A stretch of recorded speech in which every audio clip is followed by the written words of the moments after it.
Hello friends, welcome back to our channel let's crack NEET में।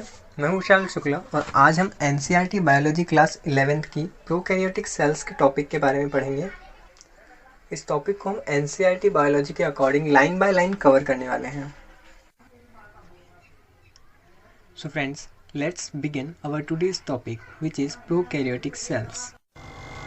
Point number 1, prokaryotic cells are represented by bacteria, blue-green algae, mycoplasma and PPLO, pleuropneumonia-like organisms, जिसका मतलब है prokaryotic कोशिकाएं bacteria, नीले हरे शैवाल, mycoplasma और PPLO, pleuropneumonia जैसे जीवों द्वारा प्रदर्शित की जाती हैं। मतलब प्रोकैरियोटिक कोशिकाएं बैक्टीरिया, नीले हरे शैवाल और माइकोप्लाज्मा जैसे जीवों में ही देखने को मिलती हैं।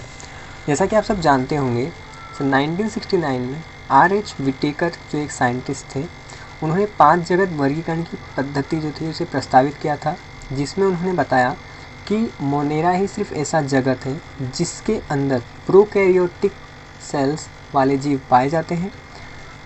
उसके अलावा जो बाकी के 4 जगत हैं जैसे प्रोटिस्टा, फंजाई, प्लांटी और एनिमेलिया, इन चारों जगत में यूकैरियोटिक टाइप्स के सेल्स वाले जीव पाए जाते हैं।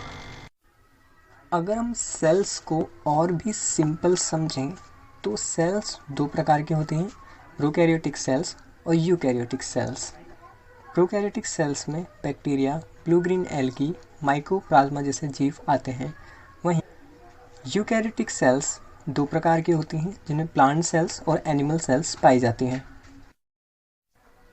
जैसा कि आप सब देख सकते हैं, जो ग्रीन कलर का बैक्टीरिया शेप आपको स्ट्रक्चर दिख रहा है वो प्रोकैरियोटिक सेल्स का है।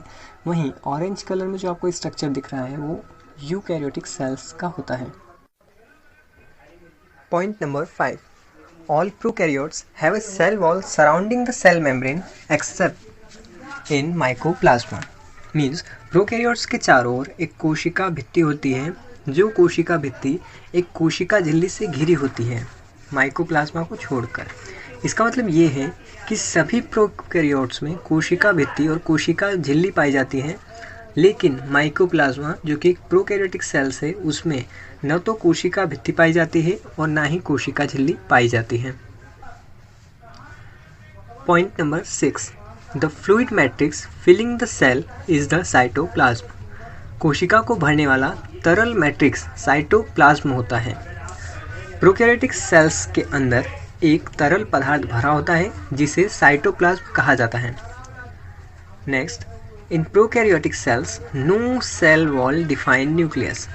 इसका मतलब ये है कि प्रोकैरियोटिक कोशिकाओं में अच्छी तरह से परिभाषित केंद्रक नहीं पाया जाता, या फिर यूँ कहें कि प्रोकैरियोटिक कोशिकाओं में केंद्रक आवरण नहीं या केंद्रक नहीं पाया जाता, जबकि यूकैरियोटिक में केंद्रक पाया जाता है। केंद्रक के अंदर जो न्यूक्लियस होता है उसी के अंदर डीएनए या आरएनए पाए जाते हैं। Point number 7, prokaryotes have no nuclear membrane around the genetic material and no cell organelles, they have only the ribosome.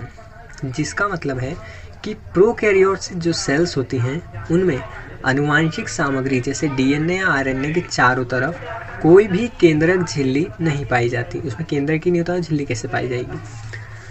और कोशिकांग भी नहीं पाए जाते। जैसे कि मैंने आपको बताया था कि प्रोकैरियोटिक सेल्स में माइटोकॉन्ड्रिया, लाइसोसोम जैसे जो कोशिकांग जो सेल ऑर्गेनल्स होते हैं वो नहीं पाए जाते हैं। उनके पास केवल राइबोसोम होता है। यहाँ अगर हम बात करें राइबोसोम की, तो राइबोसोम प्रोकैरियोटिक और यूकैरियोटिक दोनों टाइप्स के सेल्स में पाया जाता है। Point number 8, bacteria have small circular DNA outside the genomic DNA. This smaller DNA are called plasmids. मतलब बैक्टीरिया या जीवाणु, इनमें छोटे गोलाकार डीएनए होते हैं जो जीनोमिक डीएनए के बाहर होते हैं। मतलब कि जो मेन जीनोमिक डीएनए होता है उसके बाहर भी गोलाकार शेप में कुछ डीएनए, छोटे डीएनए पाए जाते हैं। इन छोटे डीएनए को प्लाज्मिड कहा जाता है, जो कि प्रोकैरियोटिक सेल्स में पाए जाते हैं। Point number 9, mesosomes are found in prokaryotic cells. Prokaryotic कोशिकाओं में मेसोसोम पाए जाते हैं जो इनके विभाजन संबंधी कार्य करते हैं।